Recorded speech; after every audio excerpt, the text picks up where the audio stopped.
Thanks to Dr. Dobson and the class for letting me join you today. I'm Jeff Gentry. We're talking about Chapter 6, which covers sports, music, and religion in the media, a very broad series of topics.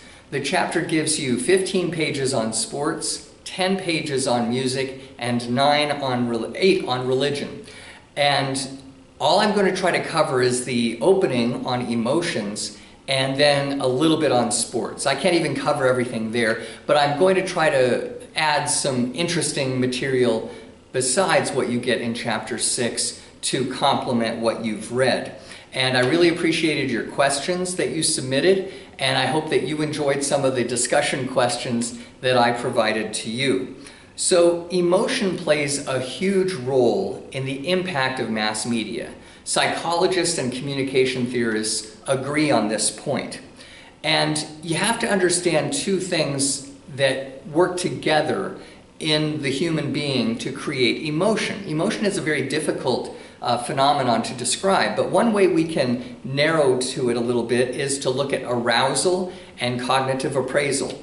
Arousal is a physical sensation that the body produces in a situation that is highly challenging. And by challenging, that could mean a fight or flight emphasis, or it could be another kind of carnal need, such as the desire for food or the desire for sex. And so the body creates, through the polyvagal system, heightened arousal, which is the body at its highest state of attention. This is entirely a physical process. There's nothing mental about it at all. It originates in the lizard-like or reptilian part of our brains, and it's just very primitive. Then the body produces arousal, and then the mind gets to come into play, and the mind will try to make sense of the physical sensations that are going on, and this is called cognitive appraisal, where the mind attaches meaning to the polyvagal system which produced that arousal.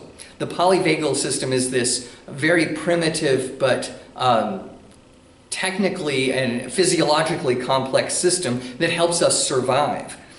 And the arousal can be measured by galvanic skin response, which is basically the temperature of the surface of the skin, pulse rate, breathing rate. These are all elements of the polyvagal system of arousal. So when the body produces all of this, the mind has to try to make sense of it. So the mind attaches meaning to those physical sensations, and the text calls this cognitive appraisal.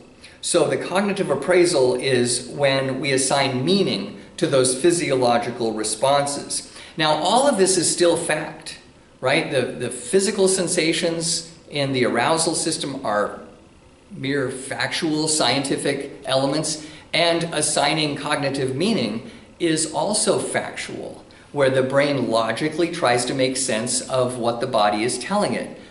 But only when they intersect do you get emotion. Emotion is the value that we place on a phenomenon. And if you only had arousal or you only had cognitive appraisal, you couldn't get to emotion. They have to combine. Now, a good example of arousal and cognitive appraisal and emotion happens in public speaking.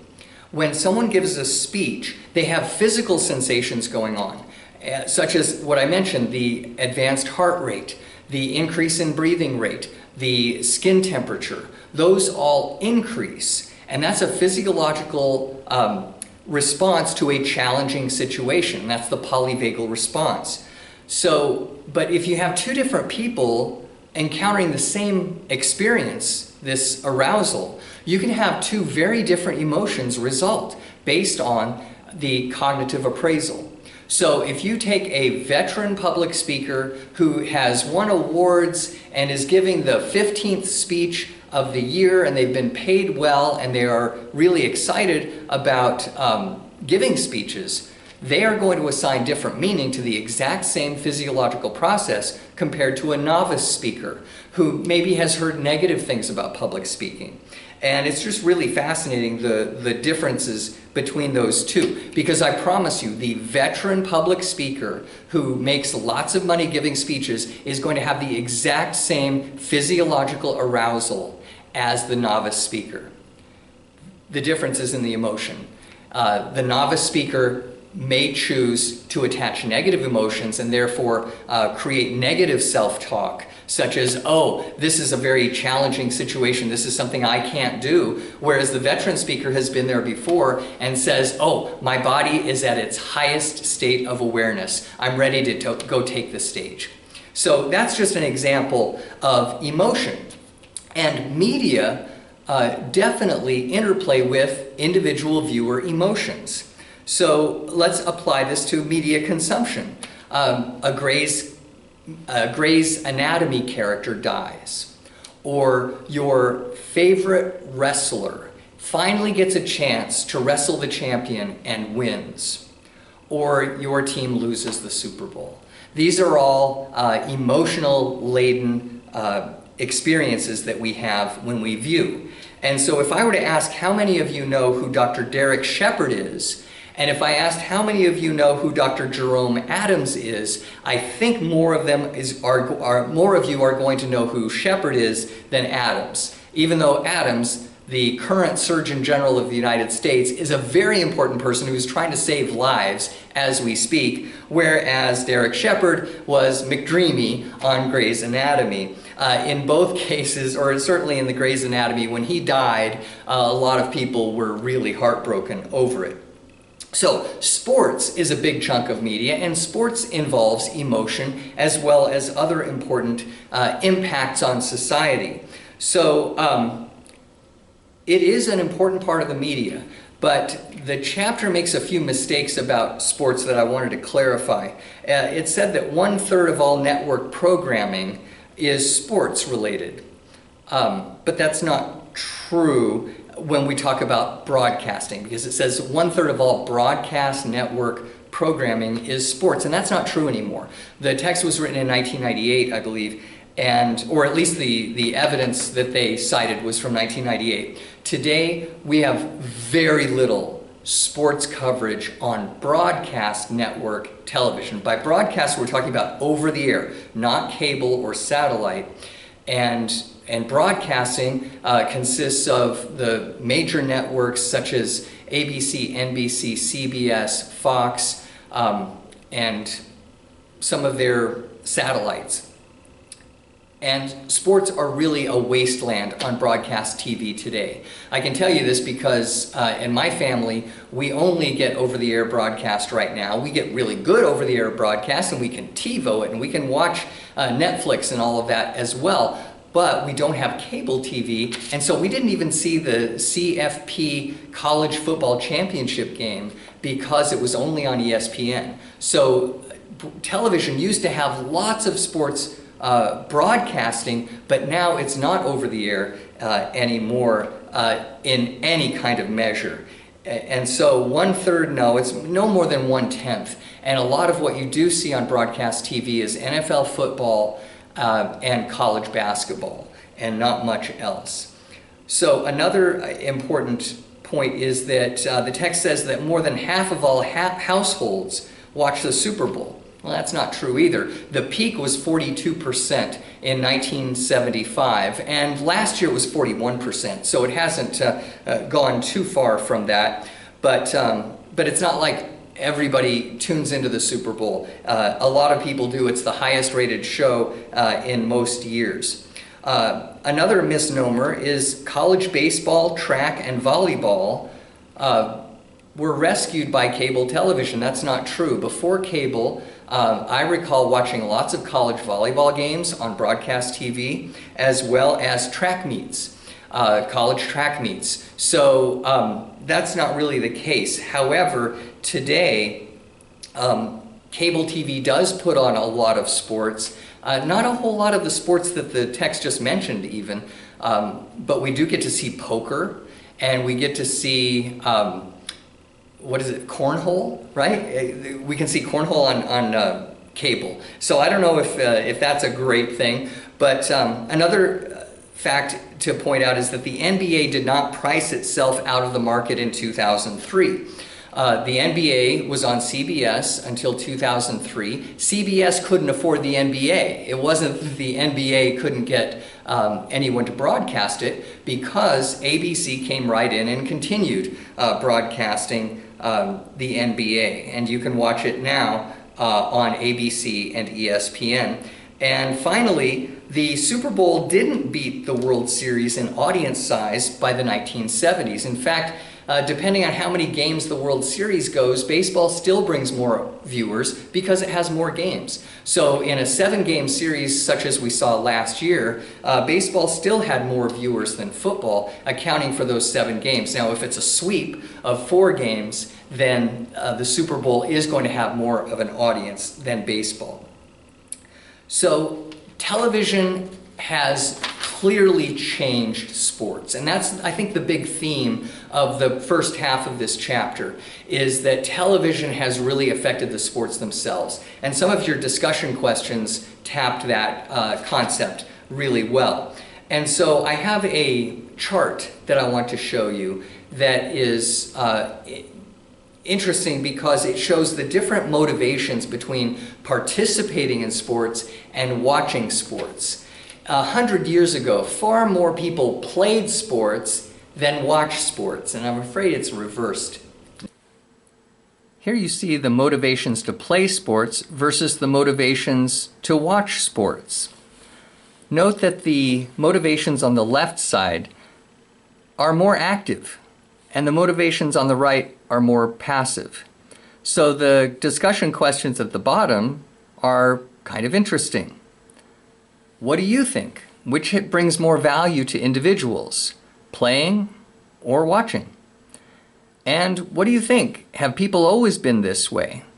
If you went back 25 years, 50 years, 100 years, do you think the proportion of people who watch rather than play is the same? Well, I can tell you that it isn't. That years ago, far more people played a sport that you and I can identify: boxing, tennis, running, and swimming, biking, even baseball. Adults used to play in baseball leagues, not just softball leagues. Whereas today, far more people watch than do.